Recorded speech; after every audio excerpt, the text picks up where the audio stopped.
باب ما جاء في التطير. وقول الله تعالى: ألا إنما طائرهم عند الله ولكن أكثرهم لا يعلمون. بسم الله الرحمن الرحيم، والصلاة والسلام على نبينا محمد وعلى آله وأصحابه وسلم تسليما كثيرا. سبحانك لا علم لنا إلا ما علمتنا إنك أنت العليم الحكيم. أستغفر الله الذي لا إله إلا هو الحي القيوم وأتوب إليه. اللهم انفعنا بما علمتنا وعلمنا ما ينفعنا وزدنا علما. biye araba suye hijriya bakele ani kemenani ani binani ni wolonfula saharu safaru mini hijriya sankalo fulana bisuye umugani woronai miladi nasarau kajate ba fulani mugani duru sankalo segena bisuye umuganai ambe dawda bu masjid ar-rajaa kono darsu be shaykh al-islam muhammad ibn abdul wahhab aka kitabu kono kitabu tawhid bonda minna ko babu ma jaa fi tatayyur koni nye bonda e dalila munun nana ani hadisa munun nana qur'ana yawna hadisawu mi nye tereyaye ka aharamu yalifo o bonda ye minye ako wa qawluhu ta'ala ala innama ta'iruhum inda Allah walakin aktharahum la ya'lamun wa qawluhu qul ta'irukum ma'akum ay bonda indamina nini aya fulaye ubena tafsiri sarahu kono. تعريف تطير تريا جماندو في اللغة مصدر تطير وأصله مأخوذ من الطير الشري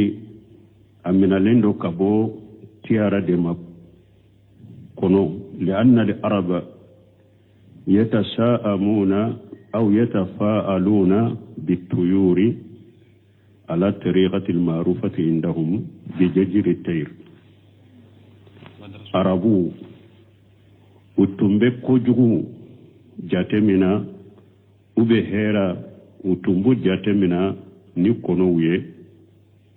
sira dora sira min donen tumbe ubolo nube kono baga ka akappa kawuli na pana atara misali la tara kinife ubafo ye herai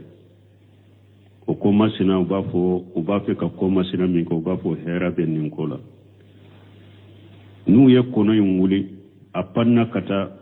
numan fanfenyala ubo jatemina ko ye ko juwe summa yanzuru na ye kono yunguli uye kono yunguli okofe be lajelite hal yajhab يمينا أو شمالا أو ما أصبح ذلك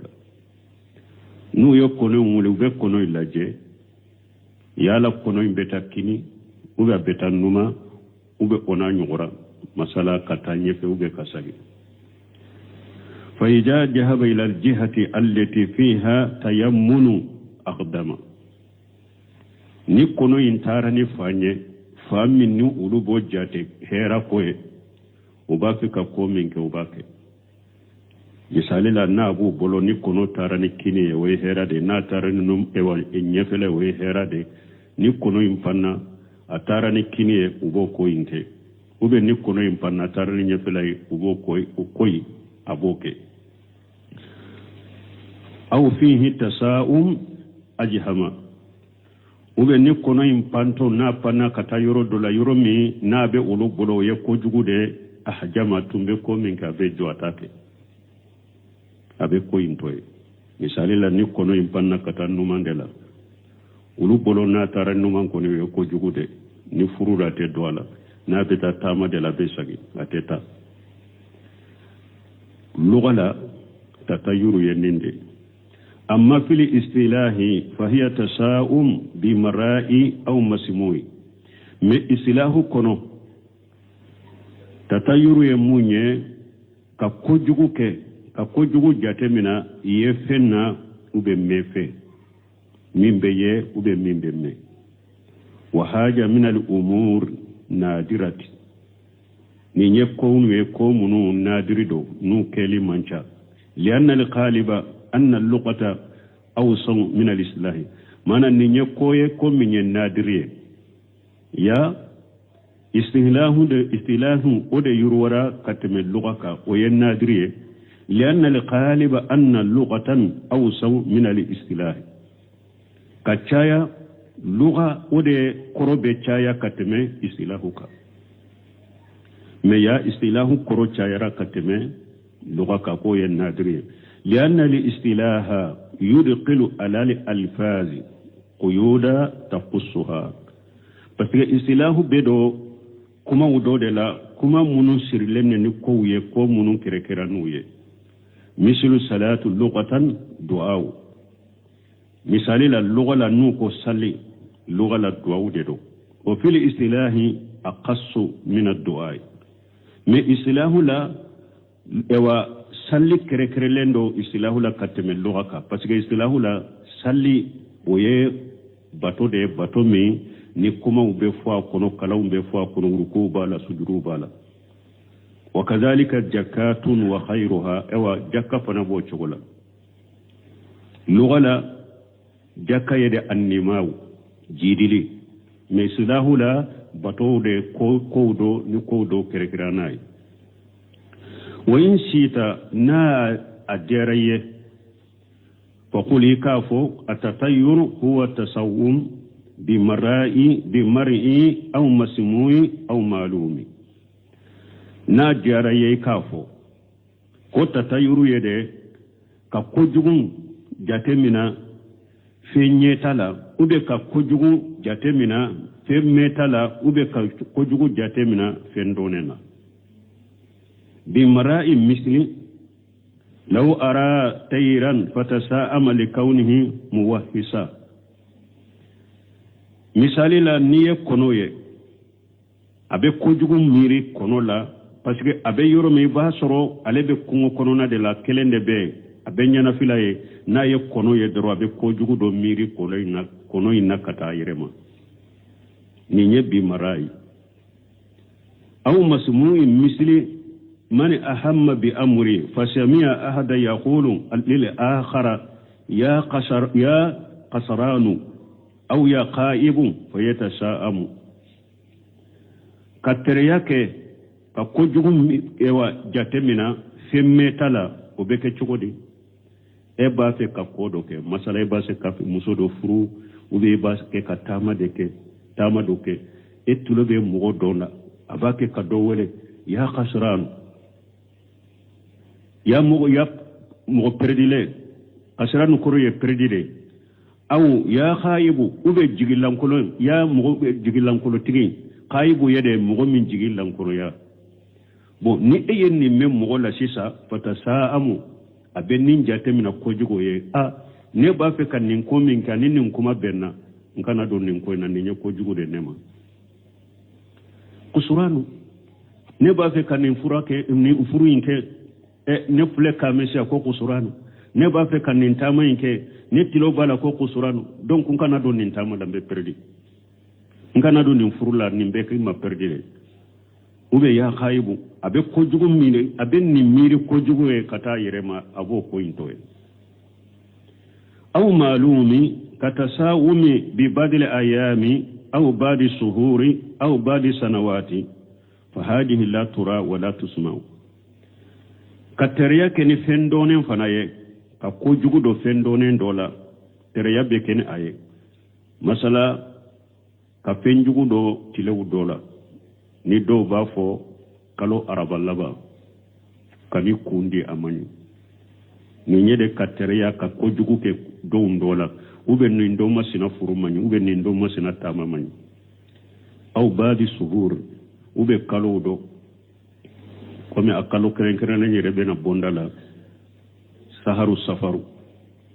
tumbe jahilu bolo furute ka kono ko kalo jugudo ube saharu sawal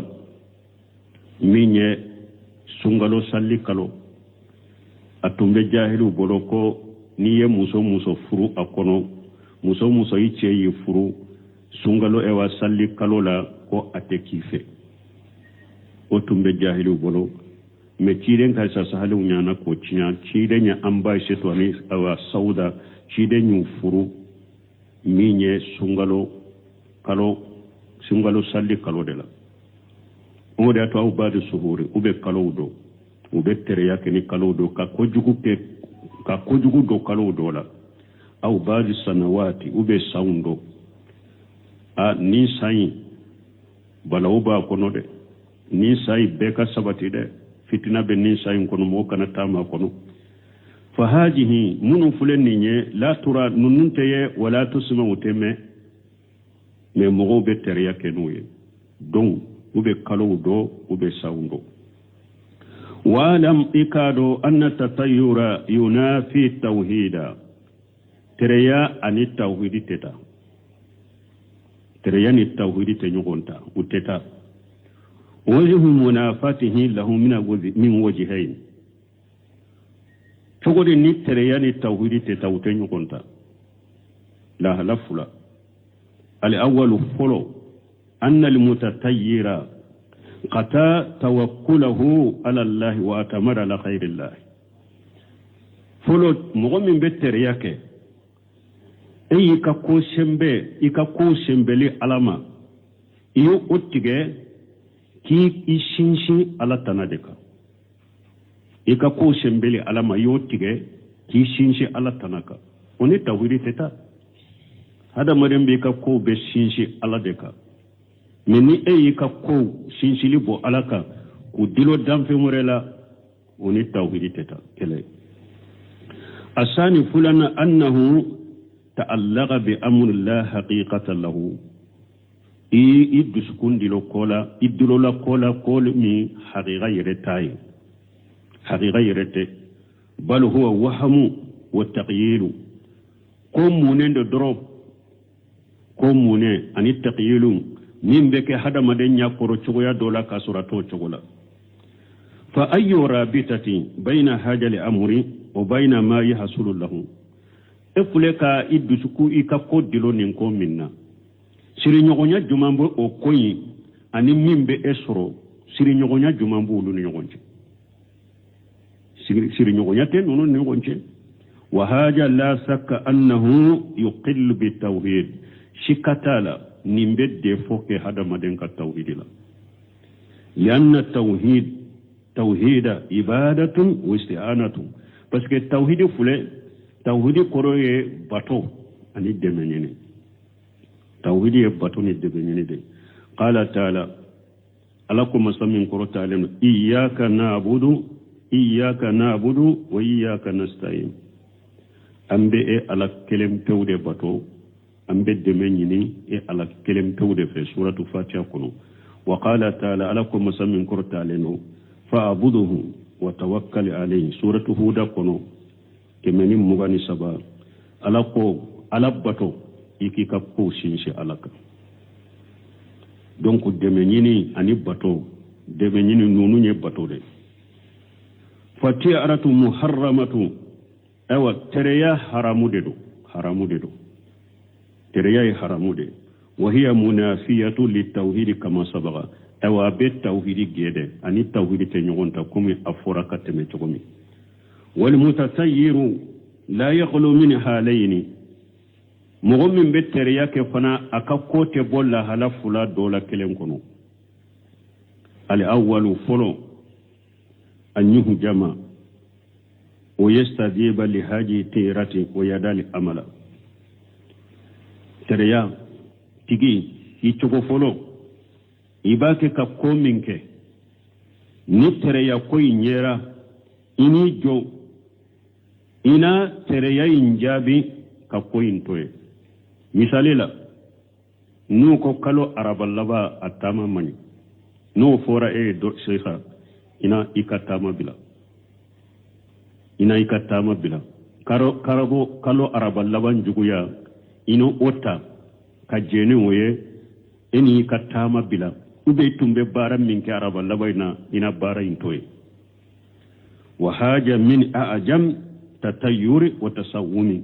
awa teriya belebele ba ani ka kojugu jate mina fenwurela a belebele ba ye ninde muso dɔ ye b'a fɛ ka furu dɔrɔn ko ni muso masina tere b'a la kana furu de y'a furule to ye teriya juguma ye ninde nin baga masina nin tere b'a la kana sa de y'a sa ni to ye teriya juguma ye ninde a fɛn jugu ye ninde n'i b'i ka baara to ye a kama ni ne fɔlɔ ye asani fulanna an yamudiya lakinni fi qalqi wa hammi wa qammi يقسى من تأثير حاجة للمتتير به وحاجة هو أهون تقول يا فلانا ترى يقوم من فورا إيه أنا تايك بارلا ما يكونون في اللينتارا إني همي نيبي شرا يقوم من فور ترى يقوم من فور أكاديسو نيمفانا ترى يا نيمفانا كان نقول كتم فلوكا mana nun ko ni muso masina kana furude tere bala et koko ayta makola ne bin ka furuke eye furu inke me tusuru ikono filile nye furu inke e kamilendo e hamilendo israelen ba ko yemmin fo akaniso yemmin fo ko ina kaniso ube nin don tama manyide tarika tamala me tarika tamala de me idusukuma fantilente ikono fililen tara hamilen tara khamilen tara besira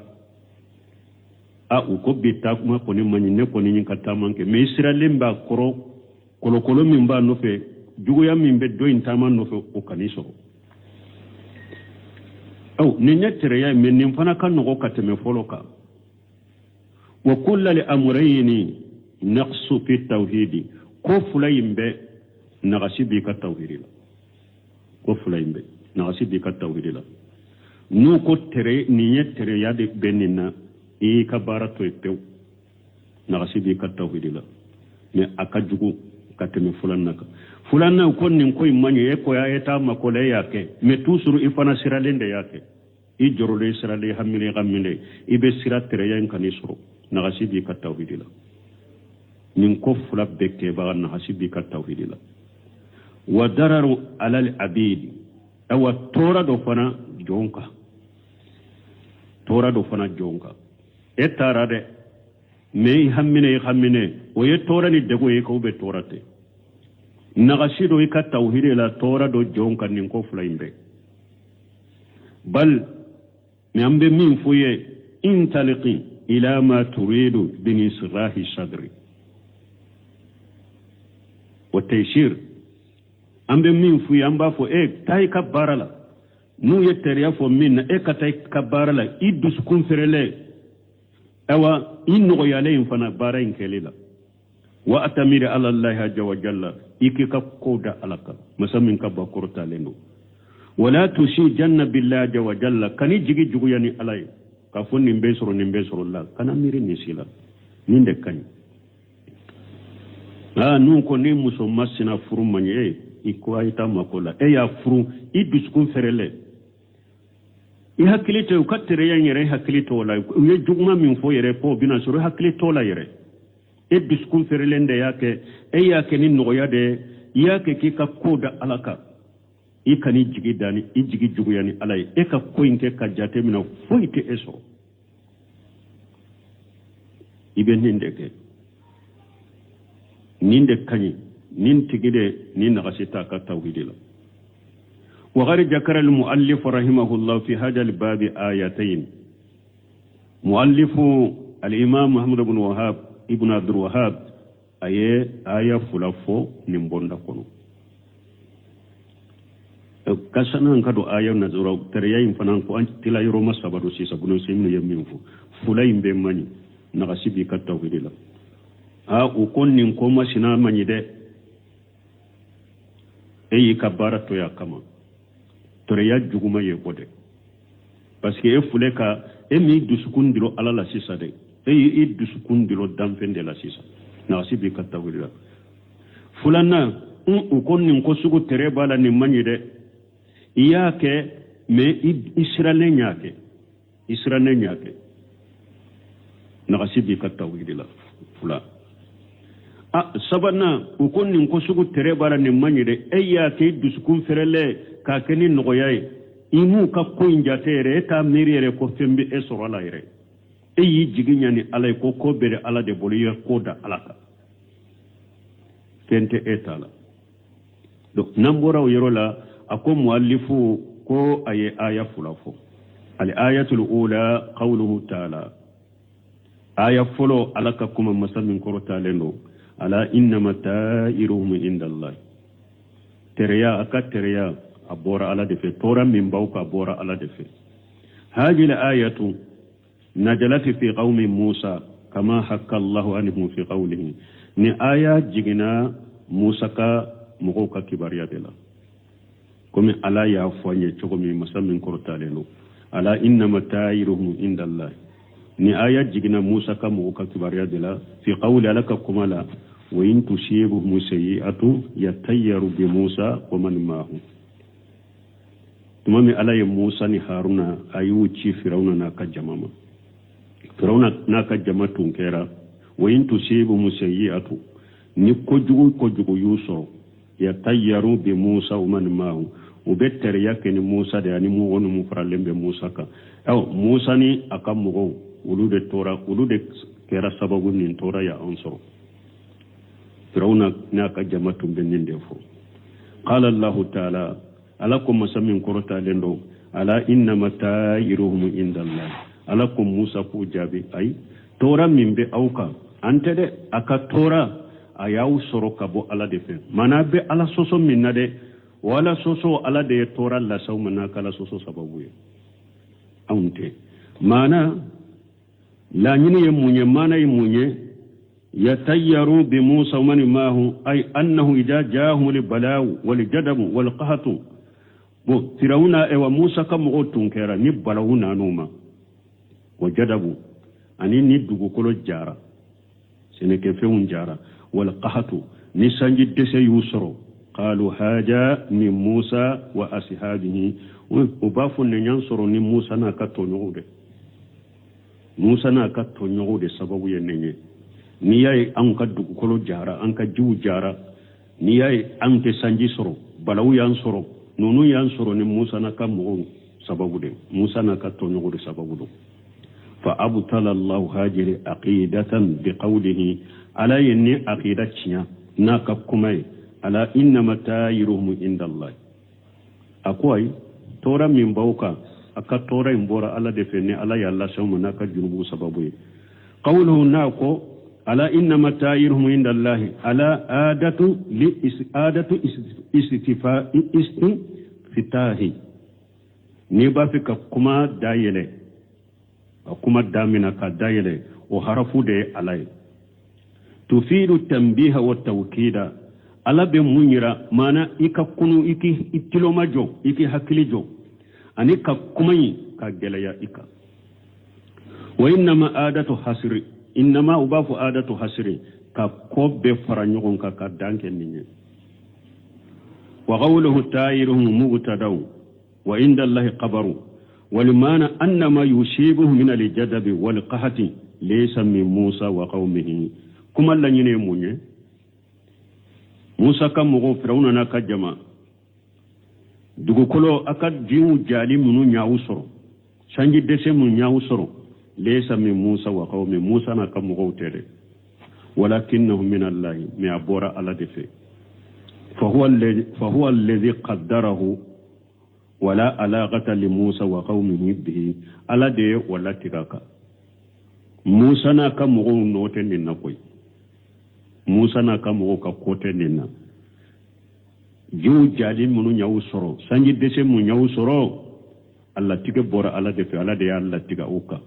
موسى ناكمغوتي ونيروتننا بل إن الأمر يقتضي أن موسى وقومه سبب لبركة ولخير مكو يري ميني كوبي مونيرا موسى ناكمغو ولوye barika sababu de ye ulu ya ni hera sababu musa na kan mugo ye barika ni hera sababu yere de ko jugu sababu te ulu ye de walakin haula wal yaizu billah min nim mugo ambe ala tanganyini yulabbisuna ala al awami nunum be kalambalu de nyakambi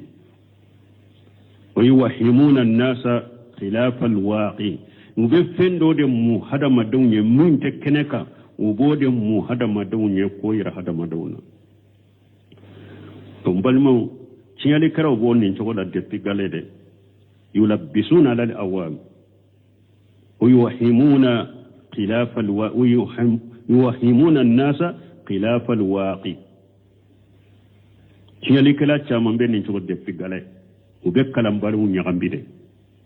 ka kon nyagambu bolo ka kon mu bolo ka kodo yirula ka soro minte keneka ubo cogo de la udo tate subuha yere yo ba fo nenuma al muqalatu wal mulabbis ka ewa hakilinta nyagambi ube ka kala bali nyagambi ani nye dalila fo ko kele wuntew ube ani aye dalila keni subuha yo ko te ko kele wunye nyagambi kera wo fana be nga kumfu nyagambi ka kalambali nyagambi u kana ciyaye uye ode firawna tumbo de ke firawna na kammo uye ode ke nyagambi kela udelo qawluhu walakin aktharuhum la ya'lamun na kumme wucaman todo fahum fi jahali ube jahiliya dela fala ya'lamuna anna hunaka ilaha mudabbira musa kan mo be jahiliya dela firawna na kajama utado ko ewa ko nyana bo baka werebe minya alay utode do wa anna ma asabahu min allah ka fu min yusra bora ala de fe walaysa min musa wa qaumihi musa na kan mo te utamante ninde do utamante ninde do jahilu de do utenninde do utado ko nyana bo baka werebe minye alaye utode do wanna ma asabu min allah wa utode do ka fo minye urusoro abora ala de fe musa na kam gote jahilu do utode do chamanti ode do ninye aya fuloy ali ayatu saniyatu qawlu ta'ala aya fulana alaka kuma qalu ta'irukum ma'akum ko aw katreya anaka bone afara lemba yere de kay ay qala alladhina ursila ila qaryatin fi qawlihi ta'ala wadribu lahum masala ashab alqaryat ni mughfana udu fana ka kibariya be suratu yasin de kuno ala ye ciden fula o kofe aye sabana faruka ku ci kata dugu mogo doma o ciden nale dugu mogo made donc o dugu mogo fana ko bone be uluka ko ciden de munun cira uluma ulu de do qalu ta'irukum mahum ciden fana yu jabu ko ay bone min be auka aka bone farale mbaw yere de ka ante ونانا وادرب لهم مثل أصحاب القرية فقالوا ذلك رد على قول أهل القرية شيدون ينن كما فو قد مغو كما كردوك ودك إن تتجرنا بكم ندغو مغو كو شيدون ما أو نيبو نسرني أودي سورة ياسين آيات تاني سجنانا أي تساءمنا بكم أو نيبو نسرني أودي وإننا لا نرى أنكم تدلنا على الخير بل على الشر أو نجاتلا أو تشيد مننشيرا أو ما أو بلو أتاكي قوم بلا هيرا كده أباكي كبوني دي لاشي أو ما وما فيه حلاقنا أنانك حلاكي بمنا أتاكي قوم كندا كتا هيرا مده أباكي كندا كتا بوني دي منانك حلاكي بمنا فأجابهم رسل بقولهم تشيد منيو جابو نكاكما ويه تائركم ماكم أي مساهب لكم أو أكبوني باو يرد النفر فما يحصل لكم فإنه minkum min amalikum tora min bake kawsur tora imbora aw yerede fe akabara juude do fa antum sababu fi jalika tora yi sababu o bora aw yerede la ante shi don fana yu jabinna wala munafata bayna hajil ayati wallati jakkaraha al muallif qablaha ni aya ani muallifu ya aya min fo anyefe ni aya fula utenyogonge utonyogongle لأن الأولى تدل على أن المقدر لهذا شيء هو الله بس آية فلو يا يرا كافو هذا مدين بني منيوسر بني لاتيجي بورا على دفع بس منا أقوى آية فلا ينتنيغون جو تنيغون ولي بس آية فلو على كتشوغو دي أولا على إنما تايرهم عند الله وكب بني بيبو على دفع بو آية فلنا قالوا تايركم ماكم أكب بني فرالين باو يردك مو دو بسكا فون نم بسكا نونو بسكا نيغون تشوغو دي aya dola la ko bone min buka abora ale ala defe aya dola ko bone min buka bora wire defe wala aflika tembihu ke yen yoro de la ku te nyogo ngulede parce que aya folo ye delela iranna ka fo ko jugu illa tige be bo ala defe wasaniyatan tubayyinu sababahu aya fulana ye munyira ko jugu in ka bo ala fe alla tige ka bo ala fe ka esoro asabu bora jonfe sababu bo hada maden defe wala alaba la tige dika wa huwa annahu minhum aya fulana imbayira ko sababu to bayyinu sababahu abake ka ko jugu sababu de bange wa huwa annahu minhum ko jugu mbora hada maden defe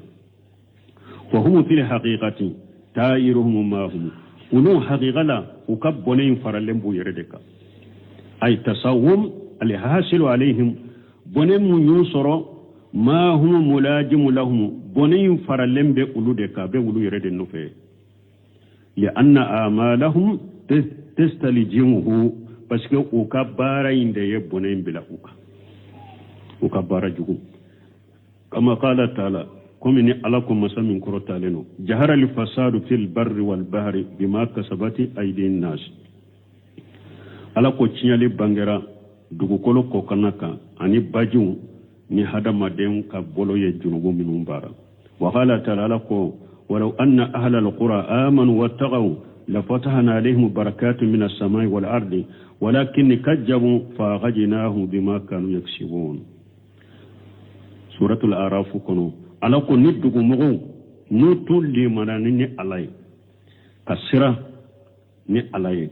kalimana ni alay kadanne alala kin kelempew bato kasira ni alaye nyu nyamaren min ne kake nyu patanya ka bo min na katoy ni dugumugo nu tunyen ninke la fatahna alaihim barakatun minas samai wal ard ni ala tumbe sankaba hera dayele kana uma mbe duguma ko hera dayere kana uma walakin ne kajabu dugumugo yenne alaka ayaw galon tigaya fa ghadinahu bima kanu yaksibuna nyu minanu ka junubu sababu anu ka barajugu wala ni mo mu mba fo dugu ka sanji nyuma jamana ka sanji nyuma soro dun ka fa ka sabati ewa fere feun ani dun feun usongo kan noya hera kana fantanya keleli feun worete fantanya kele ko ni limanate na ba fe ka fantanya kele na ba fe jamana ka hera soro sanji nyuma ka soro seneke feun barika ka dola dun feun ka sabati ala ya chogo fona ya de limaniya abe limaniya de kasira ala nyede naw limanira asira na ala nye sankaba barika na hera ala badayele kana uma dugukolo barika na hera ala badayele kana uma me ala ko dugumugo yenne ala ka ayaw galonte ya de nyumina nu ka bara juguye wa yustafadu min al-ayatayn al-majkuratayn fil bab ambe faida soroni aya fulan min fora bonda in kono anna tatayura kana ma'rufa min qabl al-arab wa fi ghayr al-arab ni aya fulan ben nafani faida soroye nuye ko min nettereya ani ko jugu kadambi kata damfi unni femwere uma adonen tundo arabu nye ewa tumbe mo wala wala munun ta arabu ye fana li anna al-ula fi fir'auna wa qaumihi parce que aya folo be fir'auna na ka mo ka kibariya de la wa saniyata fi ashabil qaryati aya fulana dugu dunkew dugu munun kibariya na dugu mo munun kibariya na suratu yasin kunu qawluhu ni ako a in jukritum bal antum qawmun musrifun yadu muallifun mofo bunu seminu bake ka yayin to defo ni ako a in jukritum bal antum qawmun musrifun ni aw nyaw hakli jige ala kola o de be ke ko aw nye bone la sawma ma fam aya befo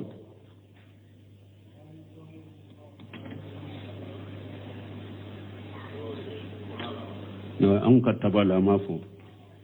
akoy ala inna matayiruhum inda Allah walakin aksarahum la ya'lamun qalu tayirukum maakum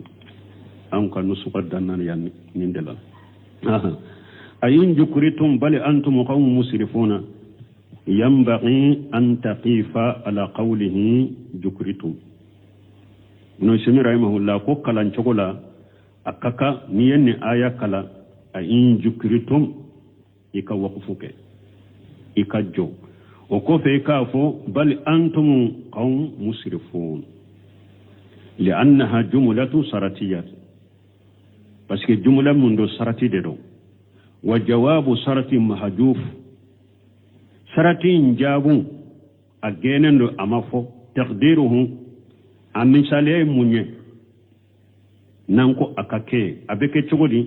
a in jukritum tatayyarutum anni aw nyaw hakli jigide aw be bonem ewa mirini awnye ni aw nya hakli jigide aw bafo aw be teriya kene awnye wala haja ninka fala tashiluha bima badaha ikana ayayin tugu mimba kofe ikana tuwala ibafo ayin jukritum ibe waqifuke o kofe ibafo bal antum qawmun musrifuna parce que ayin jukritum ne aw nyaw hakli jigi e ode beke ko awnye tereyake ni aw nya hakli jigi e ode ba to kaw be tereyake ni awnye bal akana tereyake ni awnye de antum qawmun musrifun aw ye mogo de danteme mogo de yaw yedo ante wa qawluhu nako bal antum qawmun musrifuna bal huna li idrabi al ibtali yado balin fana ibafo idrabu intiqali tawsiru la bali do bafo idrabi ibtaliya intikhali munya na ko bali ni intikhali do kuma fulo macinya me awuli la kuma ayi wuli kuma fulo na kata kuma fulo na ni ko ibtali kuma fulo cinya na de me uye kuma min fo mana ka fo aw nya hakli jigi o de ya soro uye tere ya soro o yengalo ni ko kuma cinya ka boy ibtali ko ka kuma fulo cinya ko boy ni mbali ye ode ka kuma fulo cinya ay ma asabakum laysa minhum mana min ya awsoro o mabbo am fede bal huwa min israfikum ayawsoro naw yere kaddante mede awnte tere yammi ni ko jogu min nyawsoro ante de aw yere kaddante mede do wada ya Allah si awma wa qawluhu naqum musrifuna ay mutajawizuna lil haddi alladhi yajibu an takunu alayhi musrifuna kore munye alla nyine munye awde temena danka awajibra awka kajjo damina akato damina awde temenoka dan teme yode dammi sigira awye kwa kajjo ye awde temenoka wode ya turu ko jugo ya usoro ante aminye aya fulain tafsiri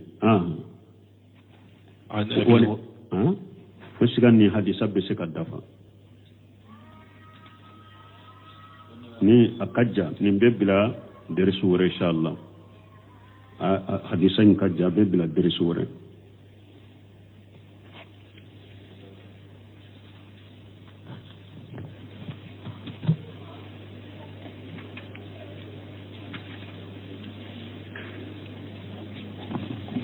سبحانك اللهم ربنا بحمدك أشهد أن لا إله إلا أنت أستغفرك وأتوب إليك.